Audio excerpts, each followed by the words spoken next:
नमस्कार, very good morning. क्या खरीदे क्या बेचे में आपका बहुत बहुत स्वागत है। मैं हूं आपके साथ संदीप ग्रोवर और आज वो अहम दिन आ गया है जिस दिन बजट का अनाउंसमेंट होने वाला है। जी हां, वित्त वर्ष 2025-26 के लिए वित्त मंत्री निर्मला सीतारमण आज बजट की घोषणा करने वाली हैं। तो किन सेक्टर्स के लिए क्या क्या ऐलान होने वाले हैं, क्या आवंटन होते हुए दिखेंगे, किन सेक्टर्स को फायदा होगा, किन को नुकसान होगा, किन शेयरों में खरीदारी, किन में बिकवाली होगी, इन सब पर बातचीत करने के लिए हमारे साथ एक खास मेहमान मौजूद हैं। हमारे साथ Lakshmi Shri investment and securities के head of research Anshul Jain ji मौजूद हैं।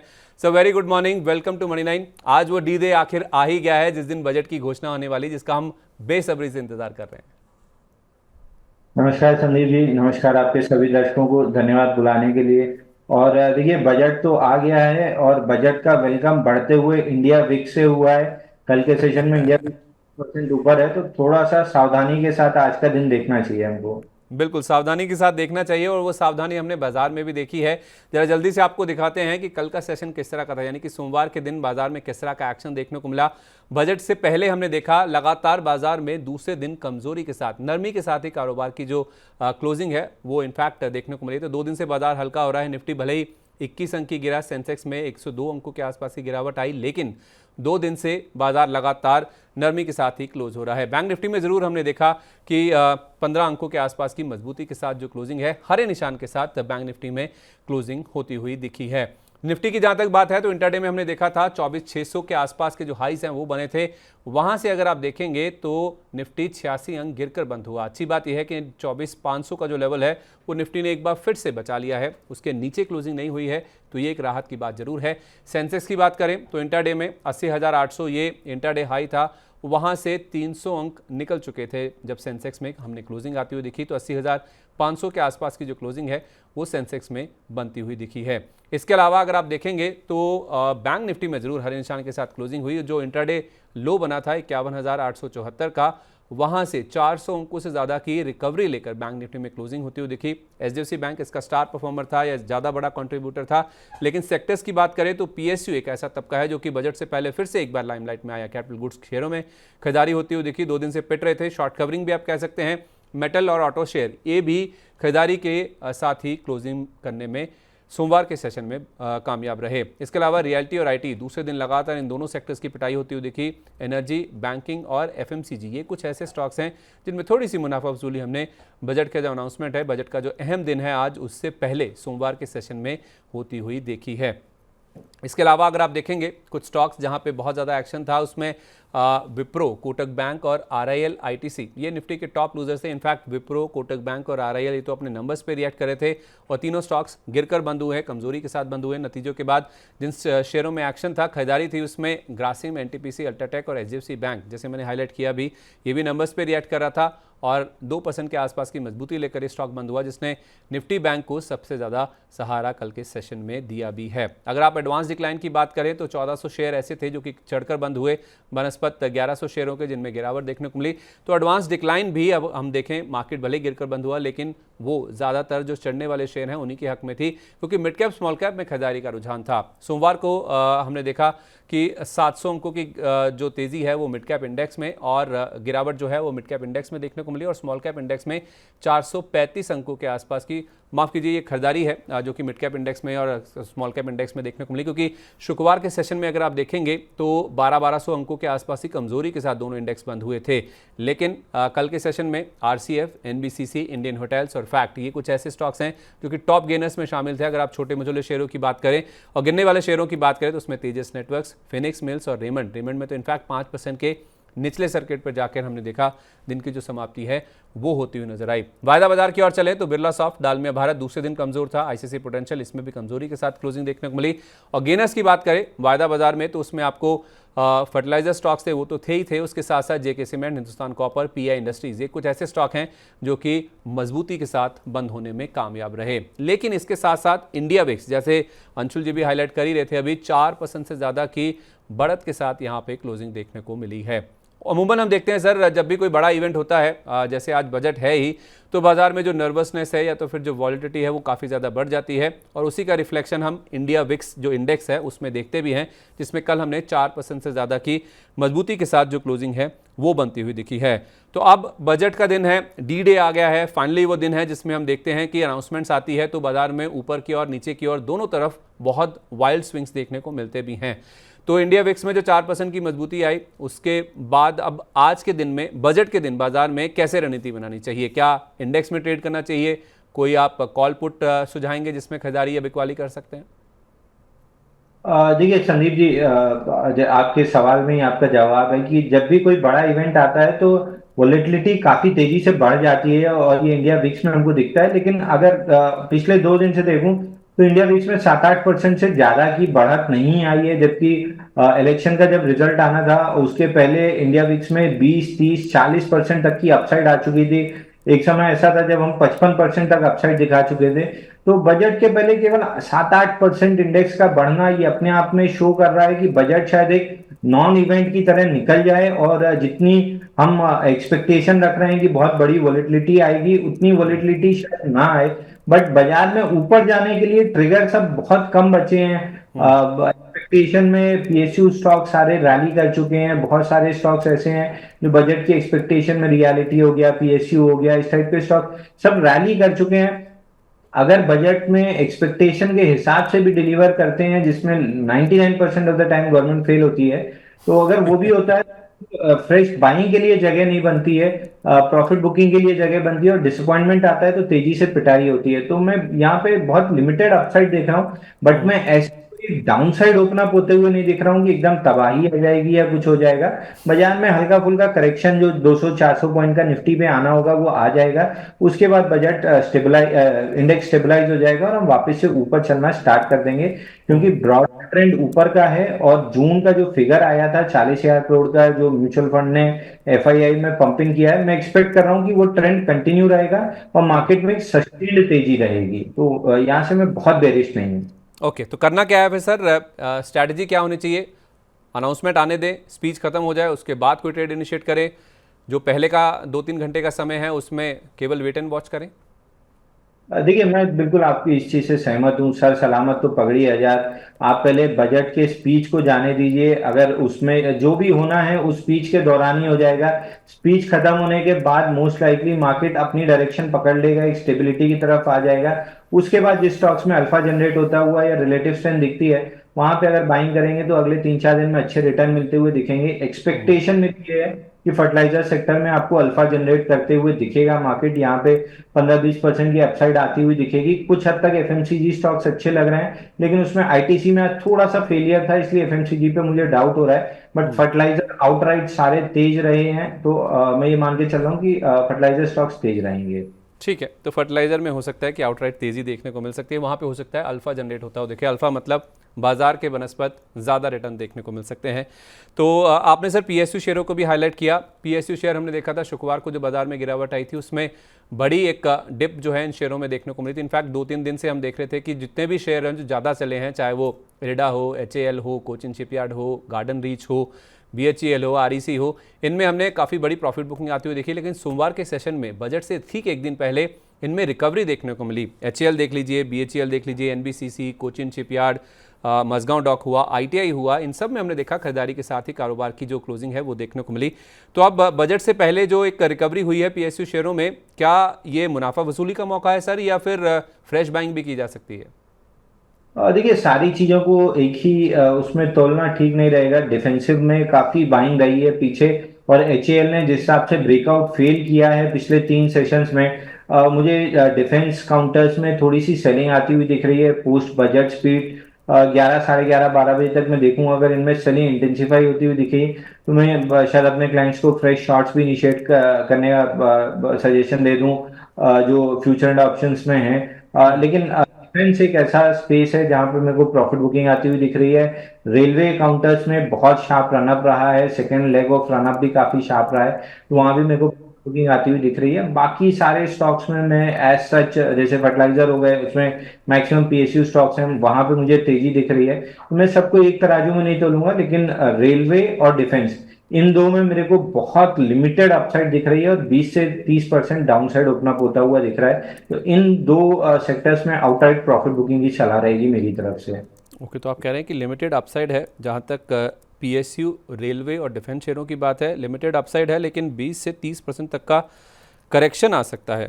ये एक नोटेबल पॉइंट है कि 20 से 30% करेक्शन इन स्टॉक्स में आ सकता है और वो बजट के बाद, स्पीच के बाद हो सकता है कि जो प्रॉफिट बुकिंग है वो ज़्यादा हावी होती हुई नज़र आ सकती है। लेकिन सर, मेटल और ऑटो शेयरों में जहां हमने देखा था फ्राइडे को बड़ी गिरावट आई थी, कल फिर से एक खरीदारी फिर से लौटती हुई नज़र आई है। तो जो ऑटो हुआ या मेटल हुआ, हालांकि मेटल का तो बजट से कुछ ऐसा खास वास्ता है नहीं, लेकिन ऑटो शेयरों में तो हो सकता है कुछ अनाउंसमेंट्स आते हुए दिखे, खासतौर पे ईवी साइड में हो सकता है कुछ बड़े ईवी इंफ्रास्ट्रक्चर को लेकर कुछ अनाउंसमेंट्स आते हुए दिखे, हो सकता है कुछ फेम 3 जो पॉलिसी है उसका अनाउंसमेंट हो सकता है। बहुत सारे एक्सपेक्टेशन है जो कि बाजार ने यहाँ पे लगा रखे हैं। तो मेटल और ऑटो शेयरों को कैसे अप्रोच करना है सर बजट की स्पीच से पहले और बाद में? देखिए, महिंद्रा एंड महिंद्रा एक स्टॉक ऐसा है जो काफी अच्छा चला है और कल के सेशन में लगभग 2% ऊपर बंद हुआ है और अपने मेजर सपोर्ट्स को होल्ड कर रहा है। तो ऑटो में एम और मारुति अच्छे लग रहे हैं। ईवी सेक्टर में जैसा आप कह रहे हैं, ईवी सेक्टर के लिए अगर कुछ अच्छी चीज आती है तो इसमें इन दो स्टॉक्स में महिंद्रा स्पेशली मेरे को बहुत अच्छा लग रहा है, क्योंकि ईवी में इनने कुछ कंपनी खरीदी भी थी, कुछ इन हाउस भी ग्रोथ किया है। तो ईवी में अगर कुछ बहुत अच्छा आता है तो महिंद्रा और टाटा इन दो के लिए बहुत बेहतरीन लगेगा। लेकिन मारुति सुजुकी के चार्ट्स भी इक्वली गुड लग रहे हैं। तो ऑटो उसमें थोड़ी सी तेजी रह सकती है अगर बहुत अच्छा कोई इसमें अनाउंसमेंट आ जाता है। लेकिन अगर जैसा एक्सपेक्टेशन है कि थोड़ी बहुत टैक्स कट रहेगा, अगर उतना आता है तो फिर बहुत बड़ी तेजी नहीं डेवलप होगी, प्रॉफिट बुकिंग आने की संभावना रहेगी। तो मैं कहूँगा थोड़ा सा बजट का स्पीच देख लीजिए कि मार्केट किस हिसाब से रिएक्ट करता है। उसके बाद 12:30 1 बजे के बाद अगर पोजीशंस लेना स्टार्ट करते हैं तो थोड़ा सा रिलेटिवली सेफर रहेगा। ओके, तो बजट की स्पीच पे काफ़ी कुछ डिपेंड करेगा क्योंकि एक्सपेक्टेशन बहुत हैं ऑटो सेक्टर को लेकर भी, ईवी को लेकर अनाउंसमेंट्स आ सकते हैं, लेकिन कितने बड़े अनाउंसमेंट्स आते हैं उसी के ऊपर डिपेंड करेगा कि आगे की जो तेज़ी है वो इस सेक्टर में सस्टेन करती है या नहीं करती है। मेटल को लेकर कोई राय सर? हालांकि कोई बड़ा अनाउंसमेंट आने की उम्मीद यहाँ पे कम है, लेकिन फिर भी मेटल तो ज़्यादा ग्लोबली चलता है, ग्लोबल जो न्यूज़ फ्लो रहता है उसके हिसाब से। देखिए संदीप जी, आपको याद होगा लास्ट 2 टाइम से अपियरेंस में मैं मेटल इंडेक्स पे काफी डिस्कशन कर रहा हूँ कि मेरे को लग रहा है 9,900 से मैं कहते आ रहा हूँ कि ये लगभग 9,000 का लेवल इमीडिएट बेसिस पे टेस्ट करेगा। आज का सॉरी कल का अगर लो देखें तो 9,154 का लो बना है, ऑलमोस्ट 150 पॉइंट रह गया था हमारे टारगेट से। बट एक दो सेशन रैली लेके 50 डे मूविंग एवरेज 9550 तक टेस्ट कर सकता है on the pull back. But उसके बाद इवेंचुअली जब वापस से डाउन मूव आएगा तो ना सिर्फ 9,000 के लेवल टेस्ट करेगा इंडेक्स, बल्कि 8,500 के लेवल भी टेस्ट करते हुए दिखेगा। 8,550 का स्विंग लो है, ये लेवल टेस्ट करते हुए दिखेंगे। तो मेटल्स में मैं थोड़ा सा बेरिश हूँ, स्पेशली लार्ज कैप मेटल्स मुझे ज्यादा वीक लग रहे हैं। तो टाटा स्टील हो गया, JSW स्टील हो गया, जिंदाल स्टील हो गया, वेदांता हो गया, इन सब में थोड़ी सी वीकनेस ज्यादा दिख रही है। तो मेटल्स को मैं बहुत शॉर्टिंग की तो सलाह नहीं दूंगा, क्योंकि ये ब्रॉडर ट्रेंड में पुल बैक है। तो पुल बैक में थोड़ा सा पुल बैक डीपर आ जाने दीजिए। तो बाय ऑन डिप्स के लिए जब एग्जैक्ट सपोर्ट लेवल्स पे आ जाएंगे तो बाय ऑन डिप्स की सलाह रहेगी। तो जिनके पास है सर वो मुनाफा वसूली कर लें, जो होल्ड कर रहे हैं इनको, जितने भी दिग्गज चारों की बात आपने करी। देखिए, अगर एक बार आपके पास मिडिल काउंटर्स हैं तो इस रैली का फायदा उठाइए और प्रॉफिट बुकिंग कीजिए। स्टॉक्स यहाँ से 15-17% नीचे आपको पोस्ट बजट मिल सकते हैं। लेकिन स्ट्रक्चर लॉन्ग टर्म तेजी में ये शॉर्ट टर्म करेक्शन है, तो इसको बाय ऑन डिप्स के लिए यूज करना चाहिए। एक बार प्रॉफिट बुकिंग कर लीजिए, नीचे मिलता है तो वापस से स्टॉक्स को ले लेना चाहिए। ठीक है, तो बजट में के बाद अगर नीचे मिलते हैं तो आप मेटल स्टॉक्स में खरीदारी करके चल सकते हैं। खासतौर पे Tata steel, JSW steel, JSPL, Vedanta, ये 4 ऐसे नाम हैं जिनमें हो सकता है संभवतः 15 से 17% तक का जो करेक्शन है वो बजट के बाद आता हो दिखे। तो शॉर्ट तो नहीं करना है, लेकिन जिनके पास है वो प्रॉफिट बुक कर सकते हैं, या फिर अगर आप फ्रेश खरीदारी के लिए वेट कर रहे हैं तो फिर आपको नीचे में कुछ लेवल्स मिलेंगे। यहाँ से अच्छे खासे डिप्स के बाद आप चाहें तो लोअर लेवल्स पे बाय ऑन डिप्स की रणनीति इन स्टॉक्स में अपना के चल सकते हैं। तो ये तो बात हुई जहाँ तक मेटल और ऑटो की बात है। IT सेक्टर को लेकर भी आपने सर लगातार जब भी आप हमारे साथ जुड़े हैं तो आपने मेंटेन किया है IT इंडेक्स नए रिकॉर्ड हाइज बनाएगा। वो रिकॉर्ड हाइज तो हमने बनते हुए देख लिए, 40,000 का जो लेवल है निफ्टी IT ने पार कर लिया। उसके बाद भी आपने कहा था 10% का और अप मूव इनमें देखने को मिल सकता है लाइफ हाई लगने के बाद। क्या आप भी उस स्टैंस पे आप बरकरार हैं? क्योंकि विप्रो के जो नंबर्स आए थे उसने तो पूरी तरह से जो तेज़ी है उसको बिगाड़ दिया इस पूरे सेक्टर की। कल विप्रो का शेयर हमने देखा 9% से ज़्यादा की गिरावट लेकर बंद हुआ, और उसके साथ साथ रियल्टी भी दूसरे दिन हमने देखा कि कमज़ोर बंद होता हुआ दिखा है। तो IT पर आपका जो बुलिश स्टैंस है अभी भी बरकरार है, इस गिरावट में खरीदारी करनी चाहिए? देखिए संदीप जी, मैं कहूँगा कि आपकी मेमोरी बहुत शार्प है। आप बहुत लोगों के इंटरव्यू लेते हैं, उसके बाद भी आपको याद रहा कि आईटी इंडेक्स पे मेरे कमेंट्स क्या थे। तो मैं धन्यवाद देना चाहूंगा इसके लिए पहले। और आईटी में मुझे भी लग रही है, विप्रो हम हमारे लिए हमेशा लैगार्ड रहा है। हम कभी भी विप्रो को कवर नहीं करते हैं, ना टेक्निकली ना फंडामेंटली, क्योंकि उसमें पता नहीं क्यों मार्केट उसको आईटी जैसा वैल्यूएशन या मोमेंटम कभी नहीं देता है। हमने सीरीज के स्टार्टिंग में एम्फेसिस जरूर रिकमेंड किया था, क्योंकि 54% ज्यादा ओपन इंटरेस्ट के साथ उसने जुलाई की शुरुआत की थी। तो तब से हमको एक्सपेक्टेड था कि साइंट, इन्फोसिस और एम्फेसिस, ये तीन स्टॉक्स रहेंगे आईटी सेक्टर में आउट परफॉर्म करते हुए दिखेंगे।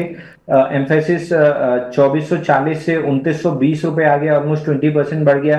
इन्फोसिस 1440 से 1800 रुपए आ गया है। साइंट में उतनी तेजी डेवलप नहीं हुई जितनी हम एक्सपेक्ट कर रहे थे, लेकिन 7-8% का मूव वहां भी आया है। तो ये तीन ठीक डेवलप हुए हैं। विप्रो में अगेन वीक लग रहा है। विप्रो अगर आपके पास है तो आपको बेच देना चाहिए। आप या तो साइंट में पैसा डाल दीजिए, इन्फोसिस में डाल दीजिए, या एम्फेसिस में अभी भी यहाँ से 5-7% की मूव बची हुई है तो वहां पैसा डाल दीजिए। बट विप्रो से आउटराइट एग्जिट कर लेना चाहिए। अंडर परफॉर्मिंग काउंटर रहा है पिछले 5-7-8 साल में, और आउट परफॉर्मेंस की किसी तरह की कोई गुंजाइश दिख नहीं रही है टेक्निकली। तो इन्फोसिस को सॉरी विप्रो को हम कंप्लीटली अवॉइड लिस्ट में डालते हैं। आपके पास है तो बेच के निकलिए। ये जो तीन काउंटर्स मैंने डिस्कस किए हैं, इनमें पैसा डाल देंगे तो जल्दी आपकी कैपिटल अप्रिशिएट होती हुई दिखेगी। इसमें सर एक स्टॉक और आपसे जानना चाहूँगा, वो है परसिस्टेंट सिस्टम का। आज 3-4% के आसपास के अपमूव के साथ बंद हुआ। इसके नंबर्स भी अच्छे नहीं आए थे, नंबर्स के बाद 5% गिरा था, लेकिन किसी एक ब्रोकर ने अच्छी रिपोर्ट दी है, टारगेट प्राइस इंक्रीज की है, जिस वजह से आज इस शेयर में अच्छा खासा उछाल देखने को मिला। परसिस्टेंट पे कोई राय सर आपकी? देखिए परसिस्टेंट हमको अच्छा लग रहा है। परसिस्टेंट में 101 दिन का कपनल पैटर्न ब्रेकआउट है, और जो फॉल आई थी इत्तेफाक से न्यूज के साथ आ गई थी। बट ये केवल अपना 20 डे मूविंग एवरेज टेस्ट करने आया था, और कल के सेशन में इसने 20 डे मूविंग एवरेज टेस्ट किया है और बाउंस बैक दे के ब्रेकआउट कैंडल के साथ क्लोज किया है। 3.83% की अपसाइड थी। केवल प्रीवियस डे हाई क्रॉस नहीं कर पाया था। तो अभी 2 दिन के जो हाई बनते हैं वो 99 4804, ये दो बनना है। तो 4810 निकलते से स्टॉक में आप चाहें तो फ्रेश बाइंग कर सकते हैं। लो के नीचे स्टॉप लॉस लगाइए 4500 का। ऊपर में 5200 से 5300 के टारगेट आपको 1-1.5 महीने में आते हुए दिखेंगे। ये भी एक चौथा काउंटर है जो आईटी सेक्टर में लीड करता हुआ दिख सकता है। तो आउट ऑफ द 3 नेम्स जो मैंने लिए, उसके बाद अगर आप मुझसे पूछेंगे तो फोर्थ प्रेफरेंस पे मेरे परसिस्टेंट आएगा। तो पैकिंग ऑर्डर में चौथा नाम है परसिस्टेंट सिस्टम का। अगर आप आईटी सेक्टर में खरीदारी कर रहे हैं, एम्फोसिस, उसके बाद इन्फोसिस और साइंट, ये तीन नाम है, और चौथा नाम है परसिस्टेंट सिस्टम का, जिसमें 1 से 1.5 महीने में 5200 5300 तक के जो टारगेट्स हैं वो देखने को मिल सकते हैं। चलिए अब बढ़ते हैं आज की तैयारी की और बजट का दिन है, बहुत ही अहम दिन है। आज आपको कैसे स्ट्रैटेजाइज करना चाहिए, अब इसके ऊपर फोकस करते हैं, क्योंकि बजट से पहले सर हमने देखा है कि जो छोटे मझोले स्टॉक्स हैं उनमें काफ़ी दमदार एक्शन देखने को मिला। दोनों ही इंडेक्स आप देखिए, चाहे वो मिड कैप इंडेक्स की बात करें, स्मॉल कैप इंडेक्स की बात करें, उनमें हमने देखा कि काफ़ी ज़बरदस्त एक्शन बनता हुआ दिखा। और निफ्टी बैंक उसमें आप देखिए साथ में हरे निशान में बंद होने में कामयाब हुआ, बावजूद इसके कि सेंसेक्स निफ्टी दोनों लाल निशान में बंद हुए थे। आज बैंक निफ्टी को कैसे अप्रोच करना है, कैसे पोजीशन बनानी है, बजट की स्पीच होने दें उसके बाद खरीदारी करें या बिकवाली करें, कोई भी जो पोजीशन लेनी है, या फिर पहले भी किया जा सकता है? देखिए Sandeep ji, bank Nifty under perform करता हुआ दिखा। अगर 4 हफ्ते 5 हफ्ते का डेटा देखूं तो निफ्टी में अच्छी रैली आई थी, लेकिन bank Nifty completely weekly chart पे साइडवेज क्लोजिंग दे रहा था। फिर लास्ट वीक निफ्टी में ऊपरी स्तर से गिरावट आई, और करंट वीक में थोड़ा सा गैप डाउन खुला। उसके बाद भी बैंक निफ्टी जो है वो साइडवेज रह गया। तो ऊपर जाने में भी अंडर परफॉर्म किया, नीचे आने में भी अंडर परफॉर्म कर रहा है। तो बैंक निफ्टी में कंप्लीटली साइडवेज मूव है, और ये 5 टाइट क्लोजेस को मैं पॉजिटिवली गिन रहा हूं, क्योंकि ये डेली चार्ट पे अपने 20 डे मूविंग एवरेज को प्रोटेक्ट करके चल रहा है। तो बैंक निफ्टी में अगर आज के सेशन में बजट स्पीच के बाद, क्योंकि स्पीच के दौरान वोलेटिलिटी में ऊपर नीचे होगा, बजट स्पीच के बाद अगर हम 52,427 का जो हाई था मंडे का, उसके ऊपर सस्टेन कर लेते हैं, राउंड फिगर पकड़ लीजिए 52,450, 52,450 के ऊपर अगर हम सस्टेन कर जाते हैं बजट स्पीच के बाद, तो आप मान के चलिए पहला टारगेट प्रीवियस मंथ हाई 53,150 के आसपास जो है वो बनेगा, बल्कि 54,000 निकलते हुए दिखेगा। और बैंक निफ्टी जो अंडर परफॉर्मेंस की जो 5 हफ्ते की चल रही है, ये आउट परफॉर्मेंस में कन्वर्ट होगा, और बैंक निफ्टी ही निफ्टी को ऊपर लेके जाएगा। तो इस एक लेवल को वॉच कीजिए। बजट स्पीच के बाद अगर इसके ऊपर टिकते हैं तो फिर बैंक निफ्टी में 53,500 तक की बहुत आराम से रैली बनेगी, क्योंकि एक पैटर्न भी लोअर डिग्री चार्ट पे डेवलप हुआ है इनवर्स हेड एंड शोल्डर का, उसका भी ब्रेकआउट सस्टेन कुछ हद तक हुआ है। कंफर्मेशन 52,450 के ऊपर मिल जाएगी। 52,427 कल का हाई था, मोटा मोटी 52,450, इस लेवल पे आप नज़र रखिए, बजट की स्पीच होने दीजिए, उसके बाद अगर इस लेवल के ऊपर सस्टेन करता है 52,450 के ऊपर, तो आपको ट्रेड इनिशिएट करना है। फिर हो सकता है कि 53,150, 53,500 और 54,000 तक के जो लेवल्स हैं वो भी बैंक निफ्टी में देखने को मिले, और यही शायद फिर बैंक निफ्टी जो है वो निफ्टी को भी कहीं ना कहीं सपोर्ट करता हुआ देखे, उसमें भी जो तेज़ी है उसमें पार्टिसिपेट करता हुआ नज़र आ सकता है। और वो पार्टिसिपेशन हो सकता है एचडीएफसी बैंक के थ्रू, जो कि हमने आज भी देखा है, माफ़ कीजिए मंडे को भी देखा था। HDFC bank, yes bank, RBL bank और कोटक बैंक, ये चार बड़े प्राइवेट सेक्टर बैंक हैं सर, जिनके नंबर्स ओवर द वीकेंड आए थे। इनफैक्ट शनिवार और गुरुवार को आए थे, रविवार को आए थे, और उसमें हम चाहें तो सोमवार के जो दो नतीजे हैं आईओबी और आईडीबीआई बैंक, इनको भी शामिल कर सकते हैं। तो बैंकों में हमने देखा है ज़्यादातर बैंकों के नंबर्स अच्छे ही आ रहे हैं। एचडीएफसी बैंक भी पॉजिटिव बंद हुआ जब नंबर्स आए, उसके बाद यस बैंक में भी पॉजिटिविटी बनती हुई दिखी, आरबीएल बैंक में भी, क्योंकि इन ज़्यादातर बैंकों के अगर हम देखेंगे तो जो निम्स हैं, जो एनआईएम है यानी कि नेट इंटरेस्ट मार्जिन्स हैं, उसमें इंप्रूवमेंट देखने को मिल रही है। भले ही कुछ ग्रॉस एनपीए नेट एनपीए में इजाफा होकर आ रहा है इस तिमाही की जहाँ तक बात है, लेकिन ओवरऑल सर अभी तक जितने नंबर्स आए हैं बैंकिंग सेक्टर के, उनको आपने कैसे रीड किया है और कैसे बैंकों में पोजीशन बनानी चाहिए?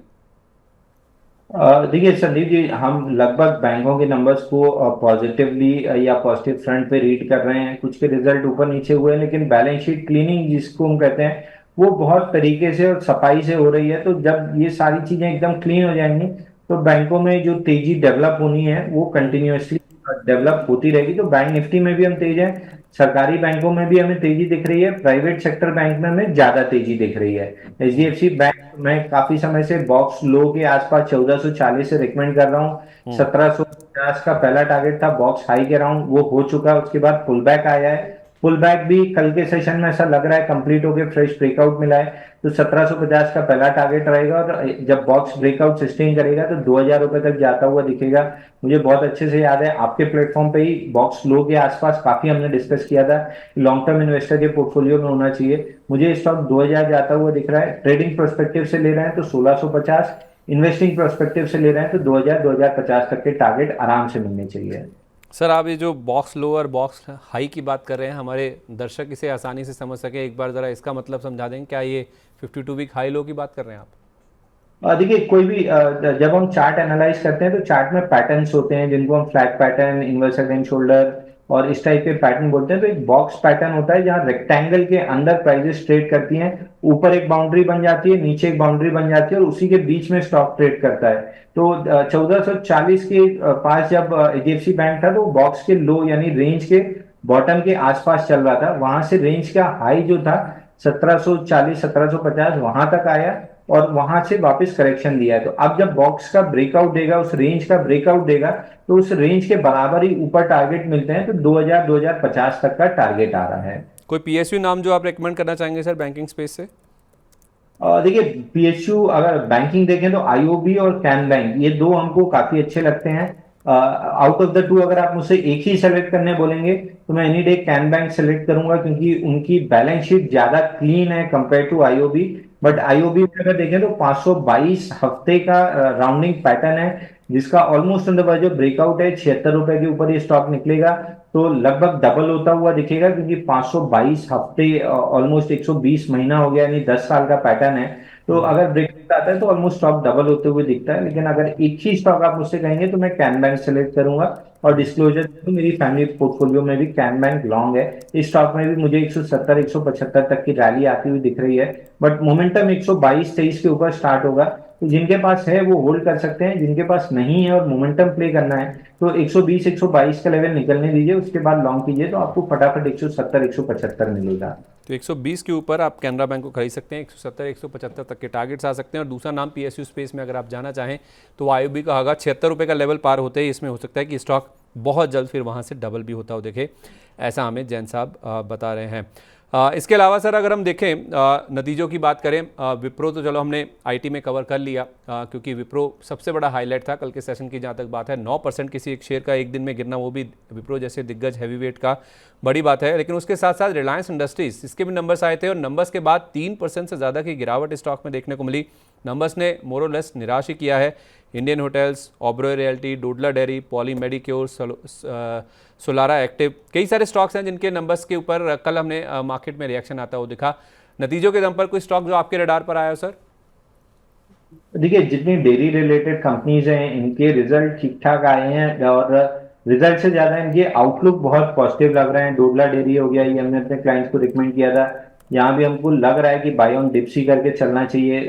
कल भी स्टॉक है रिलेटिवली स्ट्रेंथ ही दिखा के क्लोज किया है। 104 दिन का पूरा बॉक्स पैटर्न या कप नैंडल पैटर्न कह सकते हैं, उसका ब्रेकआउट आया है स्टॉक में लगभग 1050 पे, जिसका टारगेट 1450 1500 तक का है। और अभी कल के सेशन में केवल 1346 का हाई बना है, तो यहाँ से 150 रुपए की अपसाइड बची हुई है। इसके अलावा पराग मिल्क है, ये स्टॉक भी हमको थोड़ा सा ठीक लग रहा है। तो ये जो डेयरी वाली कंपनी के स्टॉक्स हैं ये हमको थोड़ा सा इसमें तेजी दिख रही है। Out of all Dodla dairy bar bar her breakout पे हम अपने क्लाइंट्स को रिकमेंड कर रहे हैं। और आरआईएल सर, जिसके नंबर्स के बाद 3% से ज़्यादा गिरावट दिखी कल? देखिए, रिलायंस पे मैं लेवल्स पे बहुत ज्यादा कमेंट नहीं कर पाऊंगा क्योंकि मेरे पर्सनल पोर्टफोलियो में स्टॉक लॉन्ग है।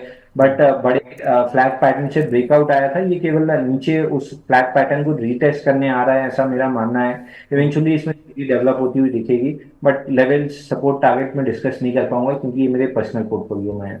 चलिए, fair enough sir, no worries. RIL आपके पर्सनल पोर्टफोलियो में है, लेकिन डेयरी स्टॉक्स में काफ़ी अच्छा एक्शन बनता हुआ दिखा है। डोडला डेयरी और उसके साथ साथ पराग मिल्क, ये दो ऐसे स्टॉक हैं जिनमें अभी भी खरीदारी करने के जो मौके हैं वो चार्ट्स पर नज़र आ रहे हैं। बजट पर वापस फोकस करें तो सर, हम बजट से पहले अमूमन हम देखते हैं कि आईटीसी एक ऐसा स्टॉक है जो कि थोड़ा सा नर्वस होता हुआ नज़र आता है। कल के सेशन में भी हमने देखा करीब 1-1.5% के आसपास की कमजोरी के साथ ये बंद हुआ।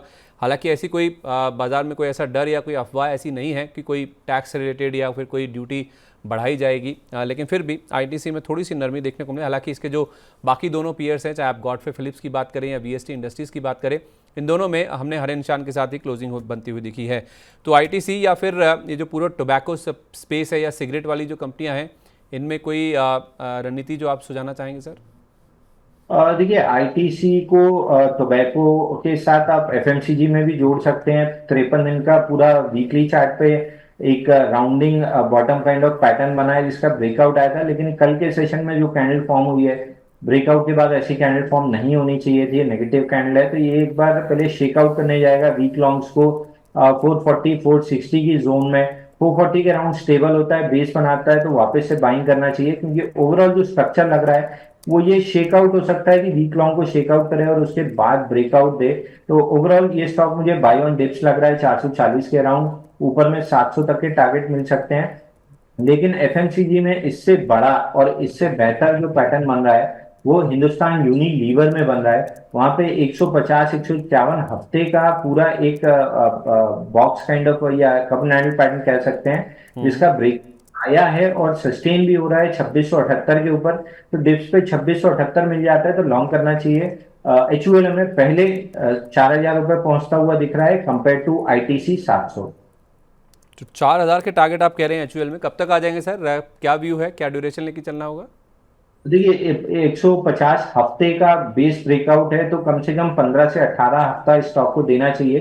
तो उस हिसाब से 3 से 4 महीने का समय 4 महीने का समय लग सकता है। एक बार बाजार में अगर किसी तरह की नर्वसनेस या इस तरीके की चीज आती है तो एफएमसीजी में हमें पता है कि बहुत तेजी से बाइंग आती है, तो जो पैसा फ्लो होगा एफएमसीजी में वो सबसे पहले हिंदुस्तान यूनिलीवर में फ्लो होगा। तो 3-4 महीने का एक समय ड्यूरेशन पकड़ के चलिए। उस पीरियड में अगर टारगेट नहीं भी अचीव होता है तो एटलीस्ट आपको यहाँ से 3400-3500 तक के लेवल तो मिल ही जाने चाहिए। वहां पे एक बार रिव्यू करा लीजिए कि टाइम थोड़ा और देके 4000 के लिए वेट करना है या वहां पे प्रॉफिट बुकिंग करना है। तो जैन साहब, दूसरे ऐसे एनालिस्ट हैं जो हमें एचयूएल के 3400 के टारगेट दे रहे हैं। कल हमारे साथ शरद मिश्रा जी जुड़े थे, वो भी यही कह रहे थे कि एचयूएल में हो सकता है, हालांकि उन्होंने मार्च 2025 तक का समय लिया था, 3400 यानी कि जो फ्राइडे की क्लोजिंग थी वहाँ से करीब 25% के अपसाइड की बात उन्होंने करी थी। और जैन साहब ने तो हमें 4 महीने में ही 4000 के जो टारगेट हैं वो एचयूएल के बता दिए। तो एचयूएल एक बड़ी तेज़ी की ओर बढ़ रहा है या बड़ी तेज़ी के लिए तैयार हो रहा है, ऐसा हम मान के चल सकते हैं, क्योंकि दो ऐसे एनालिस्ट हैं जो कि एचयूएल के शेयर को लेकर बहुत ज़्यादा बुलिश नज़र आ रहे हैं। कुछ ऐसी ही बुलिशनेस हमने फर्टिलाइजर शेयरों में भी बनती हुई देखी सर। कल हमने देखा एनएफएल देखिए, फैक्ट, चंबल, जीएसएफसी, दीपक फर्टिलाइजर, बहुत सारे ऐसे नाम हैं। इनफैक्ट पूरा सेक्टर ही कल के सेशन में काफ़ी ज़्यादा बज़ कर रहा था इन एंटिसिपेशन कि आज बजट में बहुत ज़्यादा अनाउंसमेंट इस सेक्टर के लिए हो सकते हैं। कृषि को लेकर, जो निवेश को लेकर, सब्सिडी को लेकर और जो एग्री रिसर्च है उसको लेकर भी बहुत सारे अनाउंसमेंट्स आ सकते हैं। डीबीटी को लेकर एक नई स्कीम आ सकती है। बहुत सारी खबरें हैं जो कि इस सेक्टर को लेकर बज़ कर रही हैं इस पूरे स्पेस की जहाँ तक बात है। आपका क्या व्यू है सर? ये जो फर्टिलाइजर में तेज़ी हुई है, मेरी लास्ट टाइम भी आपसे बात हुई थी, आपने कहा था कि एक लंबी बड़ी तेज़ी के लिए तैयार हो रहे हैं। क्या अभी भी आपका वो व्यू इंटैक्ट है? फर्टिलाइजर में अभी भी कोई लॉन्ग कर सकता है? देखिए संदीप जी, पिछले 8 दिन का अगर मैं प्राइस एक्शन देखूं, लगभग टॉप जो काउंटर्स हैं NFL, RCF, Madras fertilizer, FACT, SPIC, Chambal fertilizer, Deepak fertilizer, GNFC, GSFC, सारे स्टॉक्स में देखूं तो particularly NFL, RCF, Madras fertilizer और फैक्ट, इन 4 स्टॉक्स में जो पिछले 8 दिन का पैटर्न है वो ये है कि बड़े पैटर्न्स बने थे, ब्रेकआउट आया था, ब्रेकआउट को ये फर्स्ट पुल बैक लिया है, रिटेस्ट किया है ब्रेकआउट्स को, और अगले 15 से 20 दिन मुझे इन स्टॉक्स में तेजी दिख रही है। अगर बजट में थोड़ा सा भी इनके लिए पॉजिटिव या न्यूट्रल टू पॉजिटिव भी अनाउंसमेंट आती है तो मैं ये मान के चल रहा हूँ कि अगले 15-20 दिन में, 1 महीने में इन स्टॉक्स में अच्छी तेजी डेवलप होगी। यहाँ से कम 20-22% की मिनिमम अपसाइड मिल सकती है। टॉप पिक अगेन हमारा मद्रास फर्टिलाइजर और एनएफएल रहेगा। थर्ड बेस्ट पिक हमारे लिए आरसीएफ रहेगी। आउट ऑफ द 3 आप मुझसे कहेंगे कि मुझे सिर्फ एक ही काउंटर खरीदना है तो मैं एनएफएल खरीदूंगा।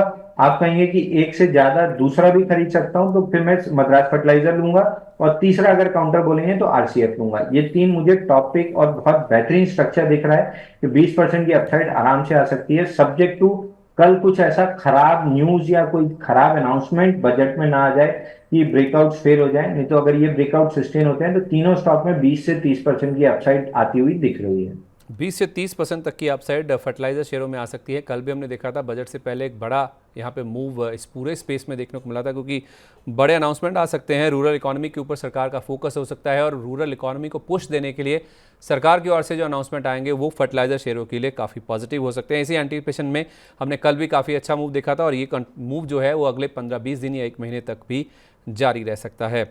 चलिए सर, बजट की बात तो हो गई। अब वापस अगर नतीजों पे लौटें तो दो आखिरी सवाल आपसे पूछूंगा। एक तो जो आज नतीजे आने वाले हैं उसमें जो आपने एचयूएल की बात करी वो भी शामिल है, बजाज फाइनेंस है, आईसीआईसीआई प्रूडेंशियल है, यूनाइटेड स्पिरिट्स है, एसआरएफ है, एमएनएम फाइनेंशियल है, हेरिटेज फूड्स हैं, जो डेयरी शेयरों की आप बात कर रहे थे। तो लंबी लिस्ट है जिसके नतीजे आने वाले हैं जिन कंपनियों के बजट के साथ साथ। तो रिजल्ट्स के बेसिस पे कोई स्टॉक्स जिनको पिक किया जा सकता है, चूज किया जा सकता हो? देखिए संदीप जी, एचयूएल को पिक करने का वजह केवल टेक्निकल नहीं है। टेक्निकल तो है, उसमें 150 दिन का पैटर्न ब्रेकआउट है और सस्टेन हो रहा है।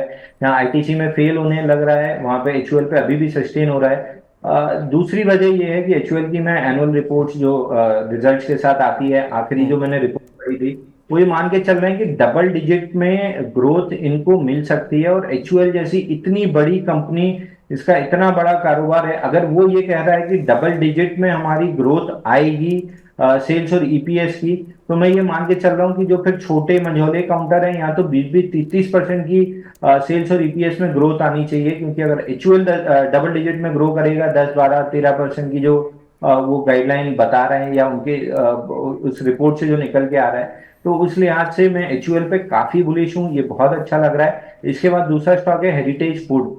टेक्निकली थोड़ा सा पीक्ड आउट लग रहा है, साइडवेज कैटेगरी में चला गया है, बट रिजल्ट वाइज इसके रिजल्ट मुझे काफी अच्छे आते दिख रहे हैं। इसके साथ डेयरी कंपनीज बाकी सारी हैं, उनके भी स्टॉक्स अच्छे आएंगे। और एक यूनाइटेड स्पिरिट, शराब वाले जितने शेयर्स हैं मैंने लगभग अपने क्लाइंट्स को और मीडिया प्लेटफॉर्म्स पे रिकमेंड किए हैं। यूनाइटेड स्पिरिट नहीं किया था क्योंकि लार्ज कैप स्टॉक है। मैंने एएसएएल करके था जो एसोसिएट बेवरेज और एचटीबीएल, इस टाइप के छोटे mid cap small cap counters recommend किए थे।